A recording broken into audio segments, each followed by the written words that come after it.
오늘의 정치권 이슈 짚어보겠습니다. 김병민 국민의힘 비대위원, 김현정 더불어민주당 대변인 나오셨습니다. 어서 오십시오. 안녕하십니까? 안녕하세요. 네, 오늘 화물연대 파업 얘기부터 간단히 짚고 넘어가겠습니다. 오늘로 파업이 닷새째입니다.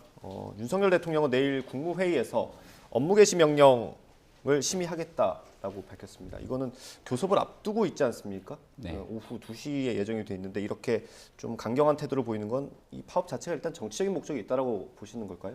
일단은 불법적인 행동에 대해서는 이 불법적 행동이 노측이든 사측이든 간에 여기에 대해서 국민들께서 용단할 수 없는 현재 상황에 대한 엄중함을 얘기했다 이렇게 생각을 합니다. 이 화물연대의 파업으로 인해서 민생 경제에 굉장히 큰 파열음을 나타내고 있는데요. 시멘트 출하가 중단되기 시작했던 모습들 때문에 건설 현장이 제 역할을 하지 못하는 상태가 되게 되고, 그럼 이런 일들이 지속되게 됐을 경우 결국 일용직 노동자에 이르기까지 민생 경제 전반에 대해서 큰 피해가 이어질 수밖에 없습니다. 지금 현재 그런 상황이 놓여져 있고요. 네. 여기에 대해서 오늘 모여서 이야기를 나누는 과정들이 있습니다만 내일 국무회의가 예정되어 있는 만큼 네. 여기에 대해서 신속한 조정을 통해서 화물연대 파업들이 지금 현재 같은 상황으로 유지될 수 없다는 단호한 입장을 다시 한번 대통령실에서 윤석열 대통령이 얘기한 것이다 이렇게 볼 수 있겠습니다. 예, 업무 개시 명령이 발동이 된다면 또 노조 측은 파업 강도를 높일 수밖에 없다고 밝힌 만큼 갈등이 또 커질 것으로 보이는데, 일단 그래서 오늘 오후에 있을 교섭 자리가 중요한 것 같고요. 어떻게 보고 계십니까? 일단 이 건이 그 화물 차주의 네. 생존권하고 그리고 이제 국민의 안전 그리고 국가 경제 말씀하신 국가 경제에 많은 영향을 미치는 거거든요. 그래서 반드시 타결되어야 하는데 사실 타결 전망을 이렇게 밝지만 않은 것 같습니다. 네. 왜냐하면 이 협상을 통해서 타결하려면 상대방을 좀 존중하는 태도들이 좀 있어야 되는데, 조금 전에 우리 김병민 의원이 말한 것처럼 협상도 하기 전에 정부에서 업무 개시 명령을 내리겠다. 법과 원칙, 불법 파업을 규정하면서 법과 원칙에 따라서 엄정히 대처하겠다. 이런 식의 태도를 먼저 보이니까 당장 이제 차주, 그러니까 화물연대 측에서는 그거에 대한 거부감이 먼저 생겨버리잖아요. 네. 그래서 저는 먼저 왜 이렇게 파업이 시작됐는지에 대한 원인 분석부터 정부가 좀 해야 될 것 같아요. 예. 사실 아시겠지만 지난 6월 달에 그 정부와 그 화주와 차주 사이에 그 민생특위 만들어서 이 논의, 안전운임제의 일몰과 관련된 그리고 품목 확대와 관련된 논의들을 하기로 했었거든요. 예. 그 이후에 그 논의들이 하지 않은 거예요. 그래서 그 정부의 그런 해태한 그 책임 방기가 이 총파업의 원인 중에 가장 큰 원인 중에 하나인 거거든요. 예. 그렇다고 하면 이 화물연대에서 왜 이렇게 이 파업을 할 수밖에 없는지에 대해서 정부가 좀 살피고, 그리고 좀 전에 말씀하신 것처럼 상당히 많은 화주, 차주 그리고 국민 경제에 많은 영향을 미치고 있잖아요. 네. 그럼 정부의 입장에서는 어떻게 하면 이 파업을, 그러니까 협상을 통해서 해결할 것인지에 대한 그런 고민들을 좀 더 해야 되는데 네. 강경 대응 기조로만 가서는 이 문제가 해결되지 않을 거다 이렇게 예. 생각합니다. 네, 알겠습니다. 오늘 오후에 교섭이 예정이 돼 있고요. 대화문이 완전히 닫힌 게 아니기 때문에 앞으로 좀 지켜보도록 하겠습니다. 저희가 다음 주제에 넘어갈게요. 이태원 참사 국정조사 계획서까지 채택이 됐는데 이걸 놓고 좀 공방이 있습니다. 여야 원내대표 영상을 준비했습니다. 이거 들어보고 얘기 이어가겠습니다.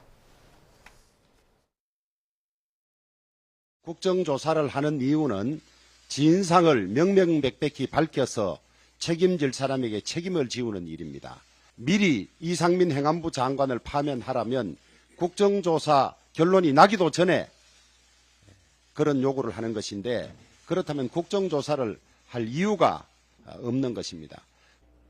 오늘의 제가 대통령께 요청드린 이상민 장관 파면의 시한 일입니다. 윤석열 대통령은 더 이상 국민의 인내심을 시험하지 말고 이상민 장관을 즉각 파면하기 바랍니다. 이상민 장관의 파면 요구는 저나 민주당만의 요구가 결코 아닙니다. 이태원 참사의 전 과정을 지켜보고 있는 국민의 지엄한 요구입니다. 네, 이재명 대표 오늘 회의에서 민주당이 나서서 책임을 물어야 할 때다. 박홍구 원내대표 녹취 나왔습니다.만 저 뒤 이어서 내일부터 책임 묻는 행동에 들어가겠다 이런 얘기를 했습니다. 책임 묻는 행동은 어떤 거였습니까? 일단 저희가 줄곧 이태원 참사가 발생한 10월 29일 이후부터 그 저 재난안전에 1차적 책임이 있는 행안부 장관의 정치적 도의적 책임을 계속 주장해 왔거든요. 그 새로운 주장은 아니고요. 그리고 이제 그래서 오늘까지 대통령한테 이상민 장관 줄곧 주장해왔던 파면에 대해서 입장을 달라고 한 것이고 예. 만약 그거에 대해서 거부의 입장, 이미 뭐 언론을 통해서는 거부한다라는 입장을 지금 네. 정하신 것 같은데 네. 그러면 국회에서 할 수 있는 그 행사할 수 있는 권한이 있지 않습니까? 네. 해임권이라든지 탄핵, 소추 네. 이 두 가지의 그 내용을 가지고 지금 어떤 것을 할 것인지에 대해서 내부 논의 중에 있다 이렇게 말씀드립니다. 어느 쪽에 좀 더 무게가 가 있을까요? 일단 아직 확정적이는 않고요. 이제 일단은 그 해임권이라든지 탄핵소추는 요건은 똑같습니다. 네. 그리고 이제 본회의가 12월 1일 날 이제 12월 1일, 12월 2일 이렇게 양일간에 걸쳐서 예정되어 있거든요. 네. 그렇기 때문에 11월 31일까지 할 시간은 좀 있습니다. 그때까지 뭐 정부가 어떤 전향적인 태도를 보이냐에 따라서 좀 약간 바뀔 가능성은 있지만 만약 그것이 되지 않으면 그 해임권이나 탄핵은 12월 1일 날 이제 본회의에 그 상정하고 보고한 다음에 네. 24시간, 72시간 이내에 의결하게 돼 있기 때문에 예. 12월 1일 날 네. 올리고 12월 2일 날 의결하면 되거든요. 네. 그래서 저희는 지금 현재 해임권이나 탄핵 소추의 요건들은 다 갖춰져 있다. 내부 법률 검토에 의하면. 그래서 지금 정부 여당에서 나오는 태도를 좀 확인한 다음에 어떤 예. 것을 할 것인가를 결정할 예정으로 있습니다. 하나만 더 여쭤보겠습니다. 이거 국정조사가 예정이 돼 있지 않습니까? 네. 그럼 행안부 장관이 책임 있는 자리에서 나와서 답변하는 게 더 좋지 않을까 이런 생각도 들긴 하거든요. 행안부 장관은 이 이태원 참사에 가장 큰 책임 있는 사람이거든요. 근데 그 책임 있는 사람이 현재 지금 대응 TF 단장으로 좀 있고 특조본의 수사도 지금 경찰청이 행안부의 경찰국 신설을 통해서 행안부 밑에 있지 않습니까? 그래서 특조본의 제대로 된 수사도 되지 않을 것이다라는 게 저희 생각이고 예. 마찬가지로 국정조사도 각종 이제 그 행안부와 관련된 무슨 자료 요구라든지 증인신문을 통해서 진실 규명해 나가야 되는데 행안부 장관이 현재 피해자이면서 지금 현재 이상민 장관 그 자리에 있다라고 하면 네. 그런 자료 협조라든지 진실 규명에 있어서 오히려 방해가 될 것이다라는 게 저희의 판단입니다. 예. 근데 국민의힘에서는 어떤 식으로 대응할 예정이실까요? 지금 현재 민주당이 하고 있는 행위가 정치 행위다 이렇게 보고 있는 시각이 뚜렷합니다. 과거 뉴욕 순방 이후에 박진 외교부 장관에 대해서 민주당이 해임 건의안을 발동했고 예. 또 국회에서 가결했지만 결과적으로 남는 건 여야 간의 정쟁처럼 비춰지게 되는 모습 하나만 남습니다. 네. 그 이후로 박진 장관에 대한 내용들의 실질적인 그 해임 건의안 이후의 조치들은 더 이상 나타나기 어려운 상황임을 예. 민주당이 모를 리가 없을 겁니다. 국정조사를 어렵게 합의했다는 것은 여야가 공히 진상규명을 위해서 힘을 합쳐 나아가자는 의미인데 사법적인 책임과 별개로 정치적인 정무적인 책임까지도 다 모두 들여다보고 살펴보는 게 국정조사의 본 취지거든요. 근데 지금 상황에서 갑자기 시한을 정해놓고 해임 건의안을 발동할 테니 그때까지 이 사람에 대한 조치를 취해라. 라고 대통령을 압박하게 되는 건 정치 행위 혹은 더 나아가서 이재명 대표를 향한 사법 리스크에 대한 시선 돌리기성 성격으로 뉴스를 오히려 다른 방식으로 돌리는 것 아니냐. 네. 이렇게 비난받을 소지가 상당합니다. 예. 지금 많은 분들께서 이번 국정조사를 통해 반드시 밝히고자 싶은 것은 어디에서부터 대한민국의 재난안전 기능이 무너졌는가이지 예. 않겠습니까? 이상민 장관도 책임으로부터 자유로울 수 없다고 생각합니다. 예. 하지만 이상민 장관 한 명에 대한 해임으로 모든 것들이 정리되냐? 국민들께서 그렇게 보지 않으실 겁니다. 네. 가장 큰 책임이 어디에서부터 있는지에 대한 우선순위를 밝혀내는 게 국정조사의 주된 역할이니만큼 어떤 누구도 성역 없이 이번 사건에 대한 진상을 밝혀내기 위해서 여야가 국회 내에서 할 수 있는 최소한의 노력을 다해야 되는데 지금 그런 일들을 방기하고 오직 정치행위로만 이 일들을 끌고 가는 것은 아닌지에 대한 우려가 짙어질 수밖에 없다고 생각합니다. 짧게 한마디만 예. 좀 네. 드리겠습니다.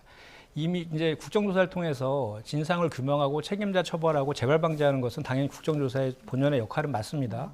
그런데 이미 그 10월 29일 날 이태원 참사에서 도시 한복판에서 158명의 그 사망자가 발생한 전대미문의 사건이 벌어진 거예요. 그 자체로 그리고 우리 헌법과 재난안전법에 국가와 지자체 행안부 장관의 책임이 명시되어 있거든요. 그래서 그 자체로 이미 행안부 장관의 정치적 책임이 발생했다고 보는 거거든요. 네. 그래서 국정조사를 통해서 또 다른 무슨 정치적 도의적 책임을 밝혀내는 것은 법적인 책임과는 별개의 문제인 거죠. 그래서 지금 한 달이 지났습니다. 지났는데 유족이라든지 우리 국민들의 바람은 적어도 책임지는 사람 한 명 정도는 나와야 되지 않느냐라는 거거든요. 그거에 따라서 요구하고 있는 것이다. 이렇게 좀 말씀드립니다. 하나 더 여쭤보겠습니다. 지금 네. 저희 아까 이제 유족분 한 분 인터뷰를 했어요. 아마 지금까지 과정을 가장 많이 지켜보셨을 텐데 꼬리 자르기라는 인상을 지울 수가 없다라는 취지로 말씀을 하셨거든요. 뭐 수사도 그렇고 아마 책임을 지는 것도 마찬가지일 텐데 그 부분에 대해서 어떻게 보십니까? 특수본의 수사가 이제 마무리 단계에 가고 있습니다만 거기에 대한 내용들이 미진할 가능성이 높다고 생각합니다. 그 내용으로 수사가 끝나는 게 아니라 검찰로 송치가 되겠죠. 검찰에서 부족하다고 판단된다면 더 나아가는 보완 수사들이 있을 겁니다. 그런 내용들을 토대로 법적인 책임을 져야 될 사람들이 있다면 성역 없는 책임을 질 수 있도록 노력할 거라고 저는 생각하고요. 정치적인 책임에서도 마찬가지입니다. 이상민 장관뿐 아니라 누구라도 책임이 있으면 그 책임을 다해야죠. 예. 하지만 이상민 장관 하나로 만약 일을 정리하게 되는 순간 그 안에서 일어나게 됐던 공무원의 자기 책임 방기 행위 등 정말 분명하게 문제가 있었던 사람들이 없고 덮여서 넘어갈 수 있는 가능성 배제하기 어렵습니다. 민주당이 주장하고 있는 내용들처럼 이상민 장관에 대한 문제 제기를 어제 오늘 일이 아니었는데 그걸 날짜를 정해놓고 탄핵까지 가져가겠다고 하는 부분들은 국회 내에서 아예 정치적으로 이 문제만을 이슈를 끌고 가겠다는 심삼처럼 보이게 되는데요.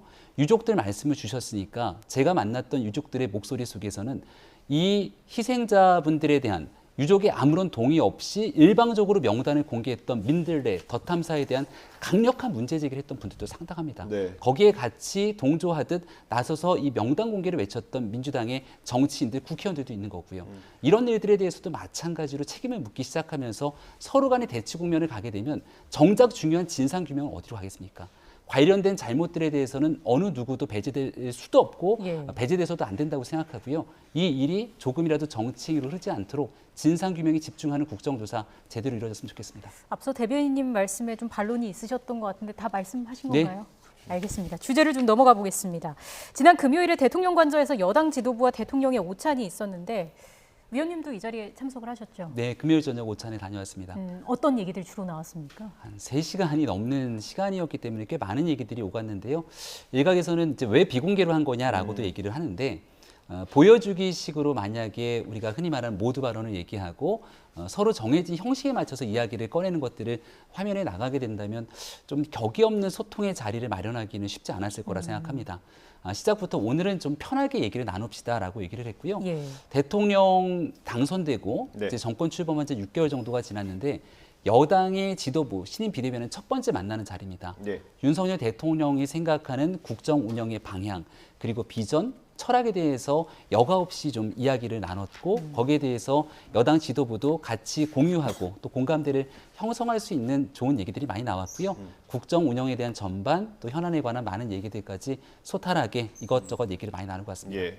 근데 이 지도부 만찬이 있기 전에 이른바 윤핵관으로 불리는 의원들과 부부 동반 모임을 했다는 기사가 나왔거든요. 이게 또 혹시 확인은 해보셨습니까? 따로 확인을 해보지는 않았습니다. 저도 기사를 통해서 확인했는데요. 윤석열 대통령이 관저를 가보게 되면 지난번 빈살만에 대한 초청으로 관전에서 첫 번째 손님을 맞았던 것처럼 이른바 관저 정치 혹은 식사를 나누게 되는 만찬 정치처럼 윤석열 대통령의 트레이드마크로 그 관저라는 공간이 활용될 수 있겠다 이런 생각이 들었습니다. 대통령 선거 때도 이제 저도 윤석열 대통령 자택에 여러 차례 들어가서 같이 식사도 하고 얘기를 나눠봤는데 편안한 공간에서 같이 밥을 나누면서 이야기를 하다 보면 네. 훨씬 더 많은 소통의 과정들을 가져갈 수 있을 거라 생각하고요. 예. 지금은 여당 내에서 이제 분명하게 정부와 함께 손을 잡고 네. 호흡을 맞추는 정치 타이밍이 중요하다고 판단되는 시기라고 보고 예. 어느 정도 안정화가 이루어지고 나면 야당을 비롯한 시민사회 그리고 더 나아가서 대한민국의 주요 원로들 아마 이 관저로서 초대를 통한 이 윤석열 대통령의 식사 정치가 조금 더 관저에서 활발해지지 않을까 생각합니다. 예. 대통령 관저에서 있었던 여당 지도부와 대통령의 오찬을 두고 민주당에서는 좀 비판의 목소리를 내는 것 같더라고요. 그러니까 언론을 차단하고 그리고 야당은 외면하고 여당끼리 그냥 비밀 만찬했다 이렇게 저희는 이제 얘기를 하는데 예. 네. 이제는 전속 취재도 모자라서 이렇게 지금 사실 대통령과 그 여당의 지도부의 만남은 그 자체가 메시지 아닙니까? 예. 통상적으로 과거에 이렇게 해왔던 거 관례들 보면은 모두 발언 정도는 좀 기자들한테 오픈을 하고 나중에 이제 또 브리핑을 통해서 대통령 브리핑을 통해서 어떤 얘기가 오갔냐 이렇게 그런 거를 알려주잖아요. 근데 이번에는 그조차도 안 하고 저희가 지금 김병민 비대위원이 한 얘기만 듣고 지금 판단해야 되는 거고 당연히 그 참석하신 분들은 좋은 얘기만 할 거 아닙니까? 예. 그리고 이제 하나하나 언론을 통해서 나온 거 보면 그 정부 여당에 유리한 얘기들 있잖아요. 네. 뭐 이렇게 민주당을 비판한 얘기들은 살짝씩 했다라고 하고 정작 이태원 참사와 관련된 국정조사 관련된 얘기는 한마디도 안 했다라고 하거든요. 네. 그러니까 이런 식의 그 만찬은 좀 적합하지 않은 것 같아요. 그리고 또 한 가지 말씀드릴 수 있는 것은 지금 12월 2일까지 예산안이 지금 통과가 돼야 돼요. 그리고 네. 이태원 참사에 대한 국정조사도 연이어서 해야 되거든요.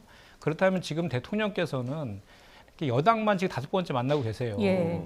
오히려 예산안 협조를 위해서 국회 와서 시정연설까지 하시지 않았습니까? 네. 예산안이 이제 일주일밖에 안 남았거든요. 그 예산안에 대한 그런 것들을 오히려 야당 지도부를 좀 초청해서 그런 것들 협조를 좀 당부하고 국정조사도 잘 진행됐으면 좋겠다는 취지의 그런 그 만남이었으면 어땠을까 하는 바람을 이제 그런 생각을 좀 해봅니다. 예. 예, 저희가 시간이 이제 거의 다 됐는데 마지막 주제 하나 더 다뤄보고 마무리하겠습니다. 술자리 의혹을 제기했던 유튜브 채널이죠. 더탐사가 한동훈 법무부 장관의 집을 찾아가서 좀 논란이 되고 있습니다. 한동훈 장관이 직접 오늘 입장을 밝혔는데요. 저희가 영상으로 준비했습니다. 네, 들어보겠습니다. 민주당과 더탐사는 과거에 정치인과 정치 깡패처럼 협업하고 그것이 거짓으로 드러나도 사과를 안 하고 있고요. 그런데 거기서 그치지 않고 앞으로도 계속 이러겠다고 공언하고 있습니다. 이걸 그대로 두면 우리 국민 누구라도 언제든지 똑같이 이렇게 당할 수 있다는 무법천지가 되는 건데요. 그렇다면 너무 끔찍한 얘기 같습니다. 그쪽 주장은 뭐 사전에 연락을 했으니까 스토킹이 아니다, 취재 목적이라 괜찮다, 뭐 이런 식으로 얘기하고 있는데 그렇게 취재해 보셨어요? 그렇게 취재 안 해보셨죠? 네. 네. 그리고 사전에 연락을 안 했죠. 안 했고요. 그리고 뭐 제가 그냥 그거는 그렇게 따진다면은 취재라는 이름만 부르면 모든 불법이 허용되는 건가요? 그렇게 취재 안 하시잖아요. 뭐 그렇게 취재해 보신 적 없으실 것 같은데요. 주변에 보셨어요? 그런 사람들?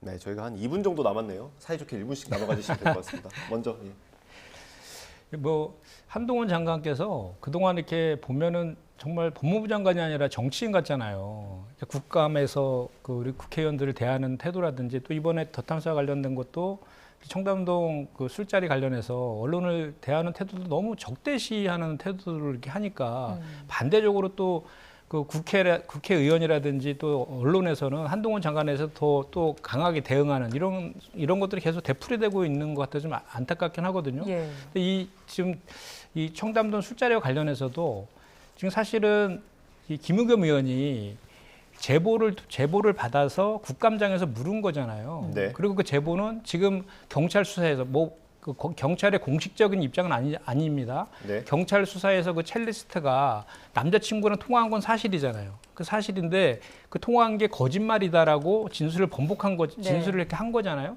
그렇지만 지금 더탐사 입장에서는 그 진술을 번복한 거 외에도 이제 추가적인 지금 그 당시에 그 술자리에 첼리스트와 그 자유총연맹 그 직무대행을 했던 이세창 씨하고 그 김현장 변호사로 추정되는 2명이 저녁에 같이 있었다는 것까지 확인됐고 그 0시부터 3시 사이의 그 행적이 지금 묘하다. 그래서 추가적인 그 취재를 하고 있는 중이다라고 밝히고 있었는 예. 그 와중에 이제 그 더탐사의 기자에 대해서 압수수색 들어오고 막 이렇게 하니까 그러면 그 법무부 장관이 이제 그런 그 형사적인 그 조치, 네. 그런 법적인 조치를 통해서 자기의 그 권한을 극대화시키니 이 더탐사에서도 기자들이 취재하는 방법으로 이렇게 이제 대응하는 거지 않습니까? 그래서 이렇게 공동 현관을 들어가고 도어로까지 이렇게 하는 것들에 대해서는 저 취재 방식이 약간 과도한 측면은 있지만 그거에 대한 원인 제공은 또 윤석열 한동훈 장관이 한 측면도 있어서 앞으로는 한동훈 장관도 좀 이런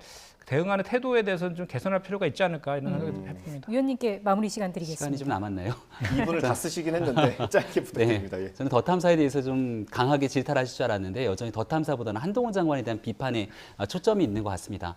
더탐사가 한동훈 장관 미행했다고 얘기가 나왔던 게 벌써 얼마 전, 몇 달 전의 얘기입니다. 그리고 나서 민주당 의원들이 이 더탐사에 대해서 오히려 옹호하는 언론에 대한 탄압인 것처럼 규정하는 모습들이 있었고 그런 상황들이 있었음에도 불구하고 오히려 민주당의 김의겸 대변인은 이 더탐사와 협업이라는 표현을 써가면서 가짜뉴스 청담동 술집 얘기를 꺼내게 됐죠. 네. 이런 문제들이 발생했으면 단호하게 조치하고 또 문제가 되는 김의겸 의원 등에 대한 대변인직 해임 등에 대한 조치가 있어야 되는데 그런 일들이 없다 보니까 더 폭력적인 행위들이 이처럼 이어지는 게 아닌가 싶고요.